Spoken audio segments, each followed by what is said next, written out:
ಎಲ್ಲ ನಮ್ಮ Kannada channel YouTube ವೀಕ್ಷಕರಿಗೆ ನಮಸ್ಕಾರ. ನಾನು ಡಾಕ್ಟರ್ ಪ್ರಭಾ ಮಠಪತಿ. ಇವತ್ತು ನಾವು ಉರಿ ಮೂತ್ರ ಅಂದರೆ ಬರ್ನಿಂಗ್ ಯೂರಿನ್ ಅನ್ನು ನಾವು ಹೇಗೆ ಕಂಟ್ರೋಲ್ ಮಾಡಬಹುದು, ಹೇಗೆ ಮ್ಯಾನೇಜ್ ಮಾಡಬಹುದು ಅಂತ ನೋಡೋಣ. ಬರ್ನಿಂಗ್ ಯೂರಿನ್ ಏನಕ್ಕೆ ಬರುತ್ತೆ? First and foremost positive factors ನೋಡೋಣ. ಫಸ್ಟ್, ಬ್ಲ್ಯಾಡರ್ ಸ್ಟೋನ್ಸ್ ಅಂತ ಹೇಳ್ತೀವಿ. ಬ್ಲ್ಯಾಡರ್ ಸ್ಟೋನ್ಸ್ ಇದ್ದಾಗ ನಿಮಗೆ ಉರಿ ಮೂತ್ರ ಬರೋ ಚಾನ್ಸಸ್ ಇರುತ್ತೆ. Next, any type of infections like urinary tract infections ಅಂತ ಹೇಳ್ತೀವಿ. ಆ ಜಾಗದಲ್ಲಿ ಇನ್ಫೆಕ್ಷನ್ಸ್ ಆದಾಗ ಲೈಕ್ ಯುರೆಥ್ರೈಟಿಸ್ ಅಂತ ಹೇಳ್ತೀವಿ. ಯುರೆಥ್ರೈಟಿಸ್ ಅಂತ ಅಂದರೆ ಆ ಜಾಗ ಊದ್ಕೊಂಡು ಬಂದಿರುತ್ತೆ, ಇನ್ಫ್ಲಮೇಷನ್ ಅಂತ ಹೇಳ್ತೀವಿ. ಆವಾಗ ಕೂಡ ಬರ್ನಿಂಗ್ ಮಿಕ್ಚುರೇಷನ್ ಬರುತ್ತೆ. ಥರ್ಡ್, ಸೆಕ್ಷುವಲಿ ಟ್ರಾನ್ಸ್ಮಿಟೆಡ್ ಇನ್ಫೆಕ್ಷನ್ಸ್ ಅಂತ ಹೇಳ್ತೀವಿ. ಆ ಥರದ ಇನ್ಫೆಕ್ಷನ್ಸ್ ಬಂದಾಗ ಕೂಡ ನಿಮಗೆ ಉರಿ ಮೂತ್ರ ಆಗೋ ಚಾನ್ಸಸ್ ಇರುತ್ತೆ. ನೆಕ್ಸ್ಟ್, ನಾವು ಯೂಸ್ ಮಾಡ್ತಿರೋ ಸೋಪ್ಸ್ ಆಗಲಿ ಲೋಷನ್ಸ್ ಆಗಲಿ ಇದರಿಂದ ಕೂಡ ನಿಮಗೆ ಉರಿ ಮೂತ್ರ ಬರೋ ಚಾನ್ಸಸ್ ಇರುತ್ತೆ. ಇರಿಟೆಂಟ್ಸ್ ಅಂತ ಹೇಳ್ತೀವಿ ಅದಕ್ಕೆ. So these are all the positive factors. ಇದರಿಂದ ನಿಮ್ಗೇನಾದ್ರು ಬರ್ತಾ ಇದೆಯಾ ಅದನ್ನ ನಾವು ಫಸ್ಟು ನೋಡ್ಕೋಬೇಕು. These are all the positive factors for the burning micturition ಅಂದರೆ ಉರಿ ಮೂತ್ರ ಅಂತ ಹೇಳ್ತೀವಿ. ಇದನ್ನ ನಾವು ಮ್ಯಾನೇಜ್ ಮಾಡೋದು ಹೇಗೆ? ಫಸ್ಟ್ ಥಿಂಗ್ ಮ್ಯಾನೇಜ್ ಮಾಡಬೇಕು ಅಂತಂದಾಗ ಹೈಜೀನ್ ದಟ್ ಪಾರ್ಟ್ ಅಂತ ಹೇಳ್ತೀವಿ. ಹೈಜೀನ್ ಅಂತ ಬಂದಾಗ clean that part from front to back ಅಂತ ಹೇಳ್ತೀವಿ. ನೀಟಾಗಿ ಕ್ಲೀನಾಗಿ ಇಟ್ಕೊಳ್ಳಿ ಆ ಜಾಗನ ಅಂತ ಹೇಳ್ತೀವಿ. ಅಂದರೆ ಸ್ನಾನ ಮಾಡ್ಕೊಂಡು ಬಂದಾದ್ಮೇಲಾಗಲಿ ಯೂರಿನ್ ಹೋಗಿ ಬಂದಾದ್ಮೇಲಾಗಲಿ ಕ್ಲೀನಾಗಿ ತೊಳ್ಕೊಳ್ಳಿ ಫ್ರಮ್ ಫ್ರಂಟ್ ಟು ಬ್ಯಾಕ್ ಅಂತ ಹೇಳ್ತೀವಿ. ಸೆಕೆಂಡ್, ನೀವು ಪಬ್ಲಿಕ್ ಟಾಯ್ಲೆಟ್ಸನ್ನು ಯೂಸ್ ಮಾಡೋದನ್ನು ಅವಾಯ್ಡ್ ಮಾಡಿ. In case if you are using also clean that area ಅಂತ ಹೇಳ್ತೀವಿ. ಆ ಪಾರ್ಟನ್ನು ನೀವು ಸರಿಯಾಗಿ ಕ್ಲೀನ್ ಮಾಡ್ಕೊಳ್ಳಿ. ಮತ್ತು ನೀವು ಯೂಸ್ ಮಾಡೋ ಪ್ಯಾಂಟೀಸ್ ಆಗಲಿ ಏನೇ ಆಗಲಿ ಅದನ್ನು ಕಂಪ್ಲೀಟಾಗಿ ಸ್ವಲ್ಪ ದಿನದಲ್ಲಿ ಚೇಂಜ್ ಮಾಡ್ಕೊಂಡು ಹೋಗಿ. That is also acts like a some irritant ಅಂತ ಹೇಳ್ತೀವಿ. ನೀವು ತುಂಬ ಯೂರಿನನ್ನು ಹಿಡ್ಕೋಬೇಡಿ. ಅಂದರೆ ಬ್ಲ್ಯಾಡರ್ ಫುಲ್ ಆಗೋವರೆಗೂ ತುಂಬ ಅರ್ಜೆಂಟ್ ಇರೋವರೆಗೂ ಕೂತ್ಕೊಂಡ್ಬಿಡ್ತಾರೆ ಜನ. ಸೊ ಆ ಥರ ಇದ್ದಾಗ ಏನಾಗುತ್ತೆ, ಬ್ಲ್ಯಾಡರ್ ಕಂಪ್ಲೀಟ್ ಆಗಿ ಫುಲ್ ಆದಾಗ ಬ್ಯಾಕ್ಟೀರಿಯಾಸ್ ಬೆಳೆಯೋದು ಚಾನ್ಸಸ್ ಇರುತ್ತೆ. ಸೊ ಅದನ್ನ ನೀವು ಅವಾಯ್ಡ್ ಮಾಡಿ. ಯಾವಾಗ ನಿಮಗೆ ಯೂರಿನ್ ಅರ್ಜ್ ಬರುತ್ತೆ, go and void the urine ಅಂತ ಹೇಳ್ತೀವಿ. Go and empty the bladder ಅಂತ ಹೇಳ್ತೀವಿ.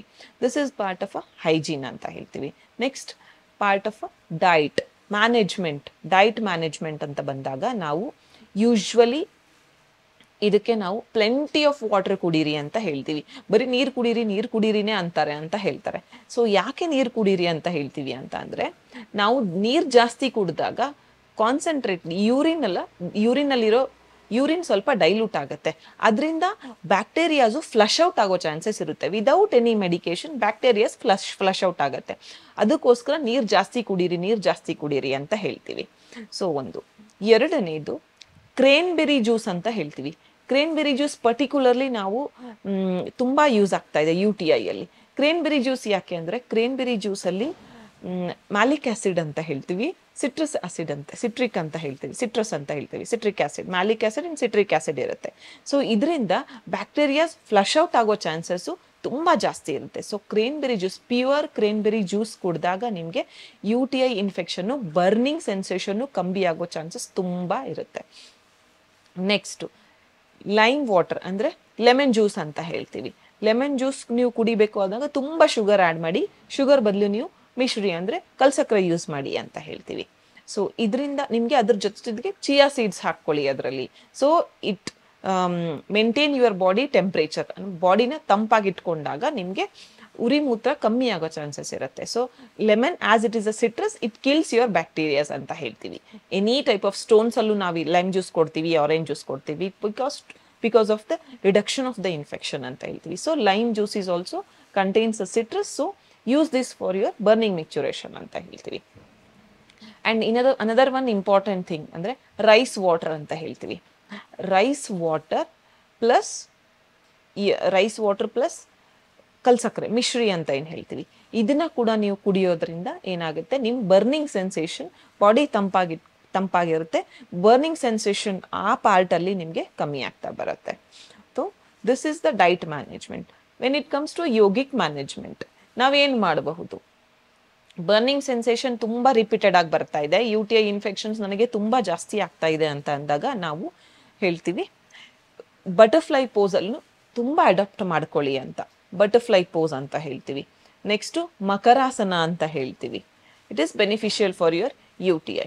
Next relaxing techniques and also ಶವಾಸನ ಅಂತ ಹೇಳ್ತೀವಿ. ಎಷ್ಟು ನೀವು ಮೈಂಡಿಂದ body physical and mentally relaxing ಆಗಿರ್ತೀರಾ, ಎಷ್ಟು ಕ್ಲೀನಾಗಿ ಇರ್ತೀರಾ physically, that will reduce your infections ಅಂತ ಹೇಳ್ತೀವಿ. When next comes to a mudras, Ashwini ಮುದ್ರಾ ಅಂತ ಹೇಳ್ತೀವಿ. ಅಶ್ವಿನಿ ಮುದ್ರಾ ಅಂದರೆ ಇದು ಒಂದು ಟೆಕ್ನಿಕ್. ಇದನ್ನ ನಾವು ಹಿಪ್ ಬಾತ್ ಅಂತಾನು ಹೇಳ್ತೀವಿ. ನಿಮಗೆ ತುಂಬಾ ಬರ್ನಿಂಗ್ ಸೆನ್ಸೇಷನ್ ಇದೆ ಅಂತ ಅಂದಾಗ, ಇನ್ಫೆಕ್ಷನ್ ಇದೆ ಅಂತ ಅಂದಾಗ ನೀವೇನು ಮಾಡಬೇಕು, ಒಂದು ಟಬ್ಬಲ್ಲಿ, ಒಂದು ಬಕೆಟಲ್ಲಿ ನೀವು ನೀರನ್ನು ಹಾಕ್ಕೋಬೇಕು. ಬಕೆಟ್ ಅನ್ನೋಕ್ಕಿಂತ ಟಬ್ ಅಂತ ಹೇಳ್ತೀವಿ. ಅದರಲ್ಲಿ ನೀರು ಹಾಕ್ಕೋಬೇಕು. ನೀರು ವಾರ್ಮ್ ವಾಟರ್ ಅಂತ ಹೇಳ್ತೀವಿ.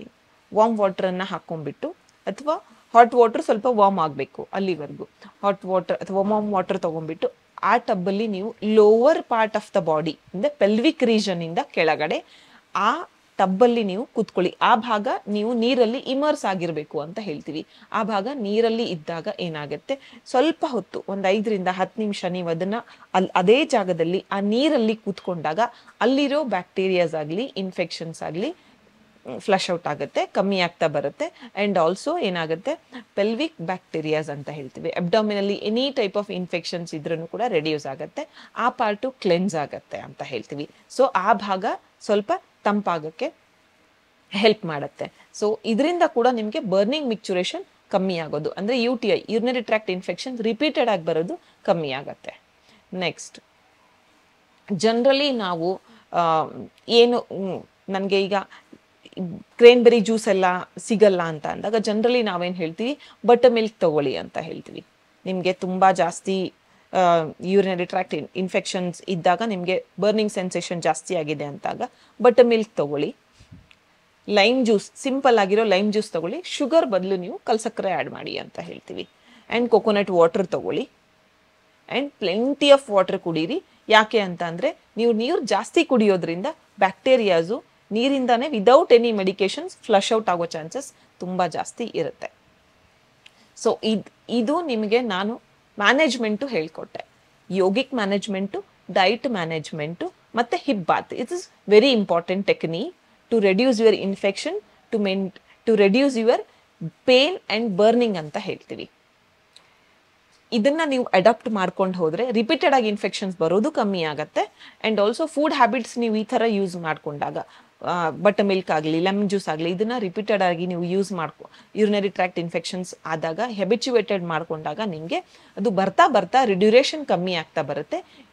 ಜಾಗ ಕ್ಲೀನ್ ಆಗಿ ಇಟ್ಕೊಂಡಾಗ ಕೂಡ ನಿಮಗೆ ಇನ್ಫೆಕ್ಷನ್ ಬರೋದು ತುಂಬ ಕಮ್ಮಿ ಆಗುತ್ತೆ. ನಮ್ಮ ಕನ್ನಡ ಫೇಸ್ಬುಕ್ ಪೇಜ್ ನ ಲೈಕ್ ಮಾಡಿ, ಯೂಟ್ಯೂಬ್ ಚಾನೆಲ್ ನ ಸಬ್ಸ್ಕ್ರೈಬ್ ಮಾಡಿ. For more updates click on the bell icon. ನಮ್ಮ ಕನ್ನಡ ಡಿಜಿಟಲ್ ಮೀಡಿಯಾ.